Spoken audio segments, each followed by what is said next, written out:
Today we're going to be looking at spiritual disciplines.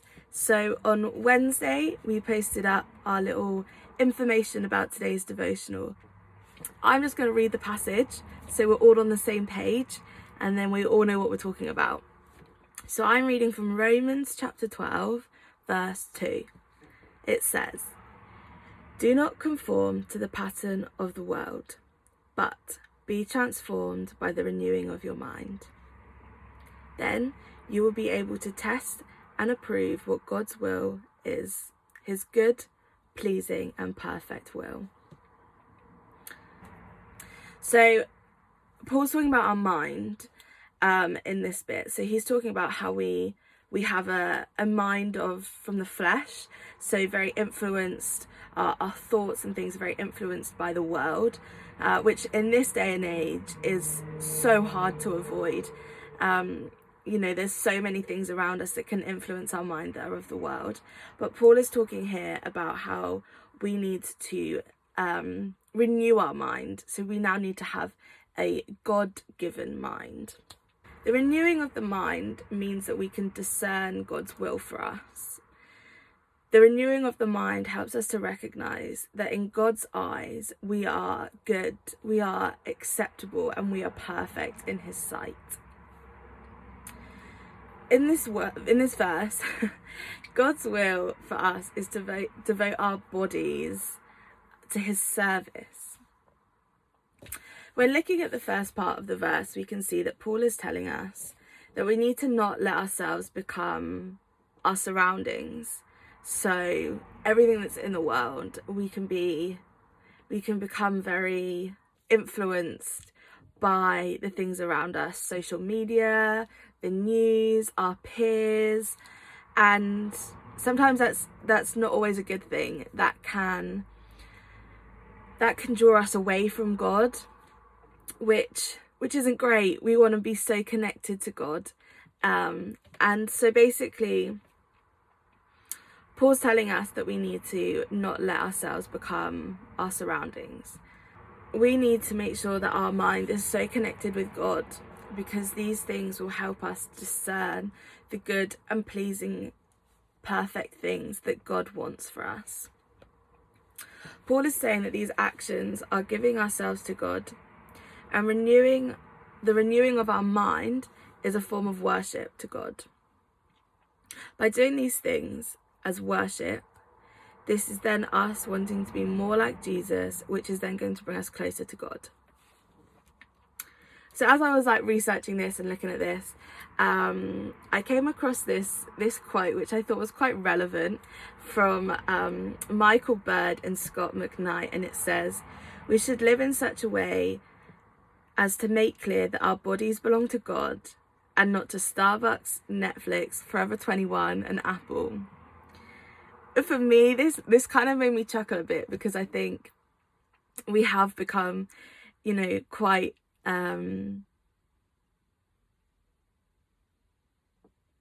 influenced and definitely give our bodies over to the material things, which I'm not saying that you cannot go shopping. I am not saying that you cannot drink Starbucks.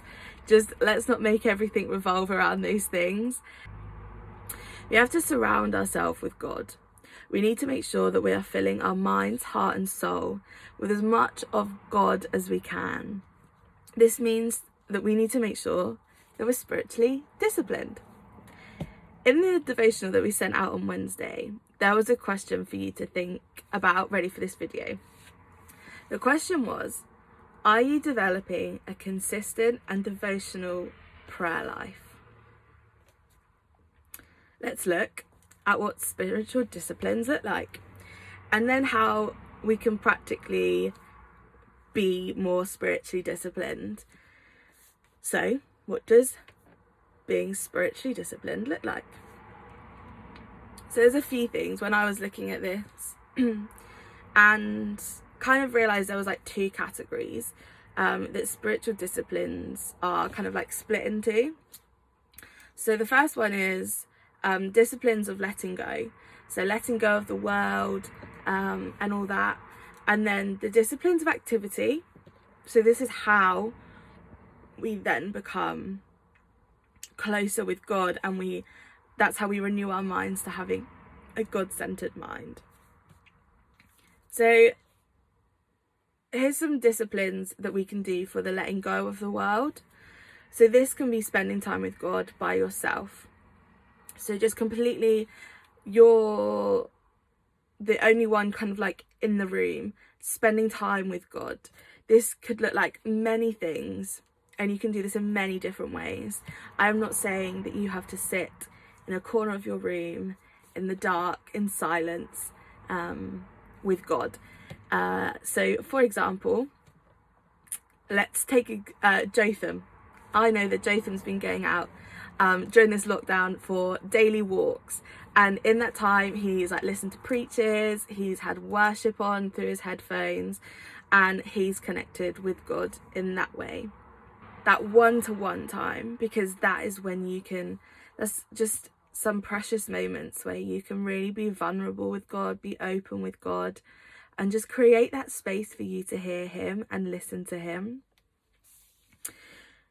So the next one is, some people fast. So when I used to hear this, I used to think straight away of people, basically like people don't eat, so they might go a day or a few hours without eating anything, and the intention is that this time is almost like given to God, like they treat this time as a time to completely fill themselves with God, so they get spiritually fed from God. But some people might find that they need to give something up, so they need to fast. So for example, like the period of Lent, people will give things up. But it doesn't have to be just the period of Lent that you give things up. You can, you could be like, I'm going to give up social media for a month, okay? And I'm going to then commit the time that I would spend on social media to spending time with God. Or some people are like, okay, I want to give financially to someone. So that means giving up. For example, I know my family and my friends would wish I would do this. And maybe one day I will. It's my goal to someday do it. But to give up shopping, spending, I'm not saying like don't go food shopping, like go food shopping, get food. But I'm saying the things that aren't essential. So for example, for me, buy new trainers. I do not need any more trainers. So fast buying any trainers for me is something that I need to do. You can fast from playing your video games. So you could say, okay, I normally spend 3 hours a day playing. What are people playing? Are people still playing Fortnite? And you can say, okay, I'm going to start by reducing that to 2 hours. So instead of spending 3 hours, I'm going to give an hour to God, and I'm going to spend that time with God, and then I can play my Fortnite for 2 hours. And eventually you can build that up. So I'm not saying that you'll never play Fortnite again. I'm just saying that your time you will make some more intentional time to spend with God. So fasting from things isn't always giving up eating for a certain period of time. It can be giving something that you find consumes a lot of your time. And giving that time back to God, so you're spending some quality time with him, and just connecting with him on an even deeper level. So now we're going to look at some disciplines of activity. So this can be study. So this can be reading the Bible. And for some people, they can start at Genesis and they can read all the way through to Revelation. For me, find that really difficult. So for me, I am like some other people who jump around. They just I know some people just close their eyes, open the Bible, and wherever it lands, they will read that chapter for that day. And that's how they read their Bible. Other people struggle to read from start to finish. So some people will be like, okay, I'm going to focus on this book, I'm going to read this book, and then pick another book and read that book. Some people look for study guides. So you can get study guides that study certain books So they help you learn more about the book whilst opening your Bible. Some studies are about a certain topic, so they will take you all around the Bible studying this topic. So that is a way where if you struggle to just sit, open the Bible and read, you can have a guide that helps you, and it helps you jump around the Bible. So you're still reading the whole Bible. You're just not sat reading it from Genesis to Revelation in one chunk. So, and that can help you grow your knowledge in the Bible as well. So that's a really cool thing. The next thing is worship. So this can be stood in church, singing your worship songs to God. This can be singing them in your room. So for example, during this lockdown, we've been doing on our Instagram page, or when I say we, I'm going to say Jotham. So he will go on Instagram Live, and that then means I'm in my room watching Instagram Live, worshipping God. So obviously because we can't go to church, so that's my way of worshipping God. But I'm also got worship plugged in quite a lot during the day, and I can find myself just not even like singing, but just saying the lyrics, and that's a way that I'm worshipping God. This could be in the car. Some people love to like whack on their worship music in the car when they're driving along and just sing at the top of their lungs. And that is a way that they can connect with God with their eyes still open. You can just sing praises to God about thanksgiving for what he's done for you in your life. The next thing is prayer. Prayer is so important. Prayer is how we're constantly communicating with God, talking to him, listening to him and hearing what he has to say. So spending time talking to God and listening to God. Setting aside time in your day by yourself to pray for God. This is something people can struggle with. And some people are like, I don't know how to pray. Like, how do I pray? And they're like, I don't want to do it by myself. So some people there'll be like prayer groups that you can join. And some people start there. So they learn how to pray by being in a group of people, and learning to pray that way. And then that gives them the tools and the understanding of what prayer is to then go away and spend that time by themselves, connecting with God. This still doesn't have to be sat in your room. This can be going on walks.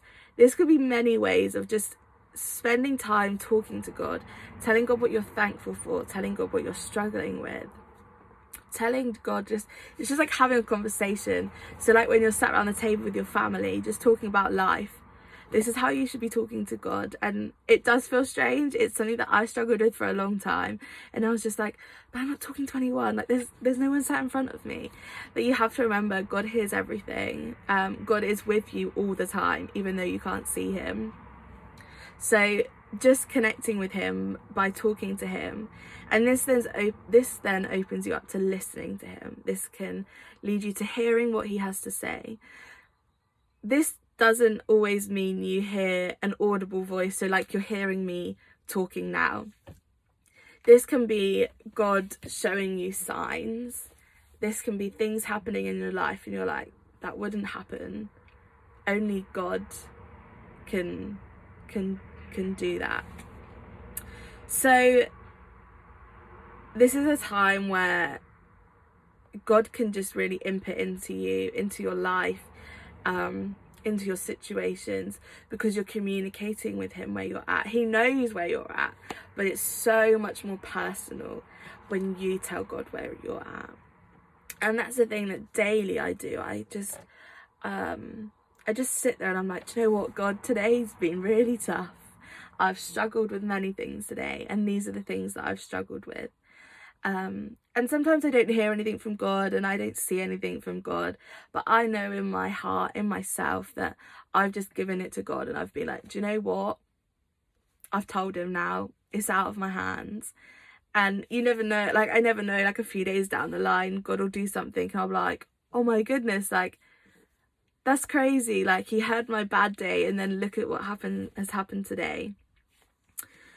So going back to the passage from Romans, so chapter 12 verse 2, we can see that these spiritual disciplines are going to help to transform our minds, because they're helping us to learn how to not be of this world. They're showing us how to connect with God and how to learn more about God and who he is and the love and plans that he has for you. These spiritual disciplines are also going to help give you all the tools to equip you to be able to test and approve the will that God has for you. The good, pleasing and perfect will that God has. And that's just amazing. Like, that's such an amazing thing to be able to do, to just understand this will that God has for your life and the way he's going to reveal that and show that to you. And that comes from you connecting with him, being with him, and giving your whole self over to him. They're going to help you live an amazing life that's going to get you through the good times and also the not so good times. By connecting with God, it means that you know how to communicate with him when things are good and how to embrace those good things and just take things away from that. But it's also going to help you learn how to navigate those hard times, those times when you feel like this is never going to end, or how can this happen? Because there's some things where we just want to keep hold of them. But constantly having that mindset of giving things over to God is just going to help you then make space to see more of God, hear more of God, and just connect with him more. And I know that has for me, like, I've made time to listen to him, to worship him, to learn more about him, to get me through this time. So I hope this has been helpful and giving you a bit of insight into spiritual disciplines. If you want to talk about it more, drop us a message or on Instagram, or a comment if you're watching this on YouTube, and we can definitely connect and talk about this more. So I hope you all have another great week, and get ready for next week's video coming out very soon.